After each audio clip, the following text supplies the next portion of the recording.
दोस्तों, स्वागत है आपका मेरे न्यू ब्लॉग में। मैं अंजना नौटियाल आप लोगों का स्वागत करती हूँ अपने नए ब्लॉग में।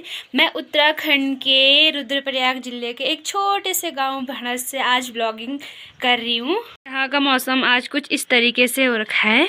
मेरे ससुराल का मौसम आज बादल ही बादल लगे हुए हैं आसमान में और इस वजह से काफ़ी ठंडा हो रहा है मौसम। सुबह का सारा काम धाम हो चुका है। इधर मैंने छोटी के कपड़े भी धो के सुखाने डाल दिए हैं। ये घर का सारा काम हो चुका है। यहाँ पे ये गेट के ऊपर हमारे मोगया जी लेटे हुए हैं। ये मेरी छोटी यहाँ पे बगल बच्चों के साथ में खेल रही है और इधर ये हमारा भैंस का बच्चा भी अभी आज बाहर ही है।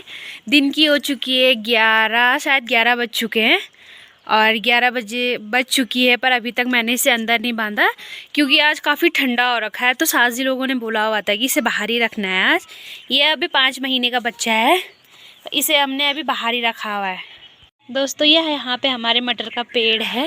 ज़्यादा तो नहीं, इसमें 2 ही मटर के पेड़ हैं, पर इस पे बहुत सारे मटर लगे। हमने 4-5 दिन सब्जी खा ली है और अभी इसमें 1 दिन के लिए सब्जी और होगी। ये इतने से मटर मैंने इसमें तोड़ दिए हैं और इसके अंदर अंदर अभी और मटर भी हैं। ये देखो, ये यहाँ पे ये मटर लगे हुए हैं। ये जबकि ये सिर्फ 2 पेड़ हैं, फिर भी इस पर बहुत सारे मटर लगे। ये देखो ये मटर। और दोस्तों शाम का टाइम हो चुका है। जैसा कि आप लोगों को पता होगा कि आज का मौसम बहुत ही गंदा था, मतलब बहुत ठंडा हो रखा था। ये बादल ही बादल लगे हुए थे, धूप नहीं थी आज। यहाँ शाम का टाइम हो चुका है, शाम की 4 बज चुकी हैं। सास जी ने ये थोरू भी बाहर निकाल दिया और उसकी मम्मी को भी। ये इसका बच्चा, ये इसकी मम्मी है और यहाँ पे इसके लिए ये आग जला रखी है क्योंकि आपको पता होगा कि इस टाइम पे ये भैंस को मच्छर खाते हैं, तो इसलिए यहाँ पे आग जला रखी है ये। और यहाँ पे ये जंगल से सास जी लोग घास लाते हैं। मुझे भी नहीं पता इस घास को क्या बोलते हैं, पर ये यहाँ पे इसकी लकड़ियाँ रखी हुई हैं। ये जो ये खा रहे हैं रिंगाल, शायद मुझे लगता है रिंगाल की घास है, रिंगाल खा रहे हैं ये। और पत्ते पत्ते तो उन्होंने खा दिए और ये लकड़ी यहाँ पे रह गई है ये। और यहाँ पे हमारी ये लकड़ी, क्योंकि हमारे यहाँ बहुत ठंडा पड़ता है, पहाड़ों पे बर्फ़ गिरती है। ये इन पहाड़ों पे बहुत बर्फ़ गिरती है। यहाँ 12 महीना ठंडा होता है, तो इस वजह से यहाँ पे ये लकड़ियों की व्यवस्था की जाती है। ऐसे ये लकड़ियाँ रखी हुई है, कुछ यहाँ है, कुछ उधर पीछे रखी हुई है क्योंकि यहाँ बहुत ठंडा होता है। और ये हमारे माल्टे का पेड़ है, इस पर आप लोग देख सकते हैं कितने सारे फूल लगे हुए हैं। ये इसमें बहुत सारे फूल लगे हुए हैं। इधर ये जौ के खेत हैं हमारे, ये वाले खेत भी ये। और यहाँ पे सास जी ने गोबर के उपले बना के रखे हुए हैं। ये कहीं इन्हें गुपले बोलते हैं, कहीं इन्हें उपले बोलते हैं, क्योंकि अब बरसात के टाइम पे मच्छर होने लग जाते हैं। तो ये जैसे हमने इसके अंदर भी दो उपले डाले हुए हैं सास जी ने, तो धीरे धीरे इससे हल्का हल्का धुआं हो रहा है जिससे कि सारे मच्छर भाग गए। इन पे एक मच्छर नहीं लगा हुआ है। ये सास जी ने उपले, तो सास जी ने यहाँ पे पीछे बहुत सारे उपले बना के रखे हुए हैं। वहाँ आग लगी हुई है, धुआं उड़ रहा है। और आप लोगों को यहाँ पे जो ये वाली पहाड़ है ना चोटी, इसके पीछे तुंगनाथ का मंदिर है। आप लोगों ने सुना होगा, मेरी वीडियो लोग बहुत कहीं कहीं से देख रहे होंगे, किसी को पता भी होगा, किसी को नहीं पता होगा। तो जो तुंगनाथ का मंदिर है, तो ये रुद्रप्रयाग ज़िले में पड़ता है, जहाँ की शिव भगवान की भुजाओं की पूजा की जाती है। तो वही उसके पीछे तुंगनाथ का मंदिर है। वहाँ पे यहाँ के लोग पैदल ही जाते हैं तुंगनाथ के मंदिर में। तो हम तो खैर गाड़ी से गए थे, पर पहले के लोग और कुछ लोग अभी भी यहाँ उससे ही जाते हैं, पैदल जाते हैं। और आज आपको दिखाती हूँ मैं कि यहाँ आजकल ये तो राई का पेड़ है। ये हमने बीज के लिए रखी हुई थी। इस पे बहुत बड़े बड़े पत्ते, देसी राई है ये। तो इस पत्ते तो हमने पहले खाए, उसके बाद हमने जो ये बीज थे तो ये हमने बीज के लिए रख दिया। अब हमने इन्हें बोना है। यहाँ पे ये मीठे करेले और कड़े करेले के पेड़ बो रखे हैं। मैं मतलब खुद से हो गए थे, हमने बोए नहीं, तो हमने इन पे डंडियाँ भी लगा दी। ऐसी है, बोलते हैं कि ऐसी डंडी लगाने से ना जो ये पौधे रहते हैं तो ये बहुत जल्दी ऊपर बढ़ जाते हैं, तो इस वजह से हमने ये लगा रखे हैं। और यहाँ पे ये है तोरी के पेड़, यहाँ पे ये भी मीठे करेले हैं, ये भी मीठे करेले हैं। और यहाँ पे ये आलू का पेड़ है, एक ही पेड़ हो रखा है यहाँ पे। और यहाँ पे ये चिचिंडे के पेड़ हैं, चिचिंडा। और यहाँ पे फिर से हमने बो रखा है आलू का पेड़, और ये हमारे संतरे का पेड़ है। ये अब तो इस पे ख़त्म तो नहीं, 1-2 लगे हुए हैं पेड़ पे, पर अब समझो कि ख़त्म ही हो गए हैं। अब यहाँ से चलते हैं हम छत की और इधर हमारा किचन हो गया, इधर कमरे हैं और इधर ये नीचे ये हमारे गांव का एक छोटा सा नज़ारा है। पूरा गांव तो नहीं दिखता, लोग जंगलों से बांझ लेके आ रहे हैं पीठ पे लगा के। ये और नीचे गाड़ी में खच्चर जा रहे हैं। अब केदारनाथ की यात्रा शुरू होने वाली है तो घोड़ों का वो रजिस्ट्रेशन करवाने हैं। ये मेरे ससुराल का एक खूबसूरत सा नज़ारा। ये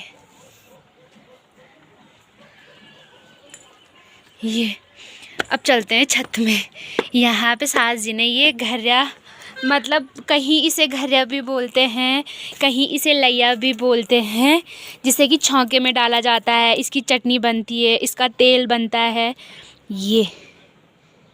तो ये यहाँ पे सास जी ने ला के रखा हुआ है। ये पक गया था खेतों में, अब इसकी कुटाई करेंगे हम। और इससे अगर ज़्यादा होगा तो तेल भी निकालते हैं, और छौंके में भी हम डालते हैं।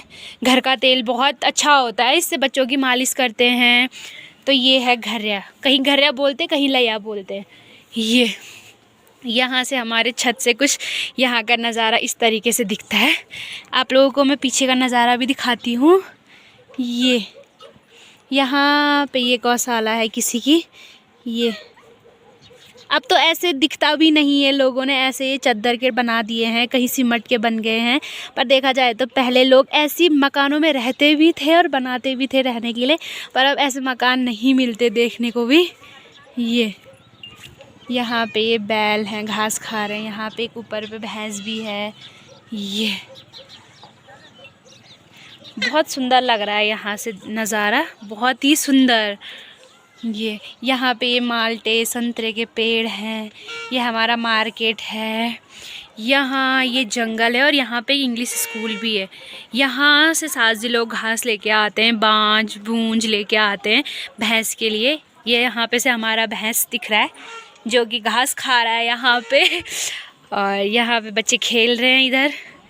ये और नीचे आई हुई है एक गाड़ी। बोलते हैं कि हम महीने में 2 बार यहाँ एक गाड़ी आती है जो कि दवाइयाँ लेके आती है। किसी को कुछ भी प्रॉब्लम होगी तो इस गाड़ी में डॉक्टर भी रहते हैं, और मतलब हम लोगों ने जाना है और अपनी समस्या उन्हें बतानी है। तो जब हम उन्हें अपनी समस्याएं बताएंगे तो वो हमें उस हिसाब से दवाई देंगे, मतलब हल्का फुल्का, जैसे पेट दर्द, कमर दर्द, हाथ पाँव दर्द, तो उस चीज़ की हर चीज़ की दवाइयाँ रहती है उनके पास। पैरासीटामोल, ऐसी पेन किलर, ये सब चीज़ें वो देते हैं। ये यहाँ पे है। और जैसे कि आप लोगों को भी पता होगा कि अब केदारनाथ की यात्रा शुरू होने वाली है, तो जितने घोड़े खच्चर हैं ये सारे रुद्रप्रयाग से ही जाते हैं।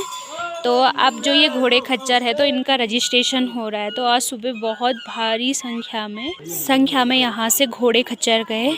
ये अब इनका रजिस्ट्रेशन हुआ होगा आज। अब ये वापस आ चुके हैं। देखो ये यहाँ पे घोड़े ये घास खा रहे, तो इन पे ये मुंह पे ये बांध दिया जा रहा है ताकि ये कुछ चोरी करके ना खाए घास घूस। ये देखो ये यहाँ पे इनके मुंह पे बांध दे रहे हैं, मुसले बोलते हैं इन्हें। ये बांध दिया उनके सर पे, देखो ऐसे। ये अब वो कुछ खा नहीं पाएंगे। देखो ये उनका मुंह कर दिया पैक, नाक भी कर दिया पैक। ये अब जाएंगे वो ऊपर, क्योंकि यहाँ पे ही सामने हमारे खेत हैं। तो ये क्या करते हैं कि गेहूँ खा देते हैं, तो फिर लोग डांटते हैं। तो ये टिक घोड़ा सुबह से तो यहाँ पे बहुत, पता नहीं हज़ारों की संख्या में जा चुके घोड़े, क्योंकि अब केदारनाथ यात्रा शुरू होने वाली है। तो अभी से लोगों ने ज़ोरों शोरों से केदारनाथ जाने की तैयारी कर दी है। क्योंकि देखा जाए तो रुद्रप्रयाग और चमोली के ही ज़्यादा घोड़े उधर जाते हैं, पौड़ी पूड़ी के तो बहुत कम रहते हैं, पर ज़्यादा इधर ही के रहते हैं। ठीक है दोस्तों, इसी वीडियो के साथ में अब कल मिलेंगे नई वीडियो नए ब्लॉग के साथ में। अगर आपको मेरी वीडियो अच्छी लगी हो तो वीडियो को लाइक एंड चैनल को सब्सक्राइब करना। बाय बाय दोस्तों, अब कल मिलेंगे नई वीडियो नए ब्लॉग के साथ में।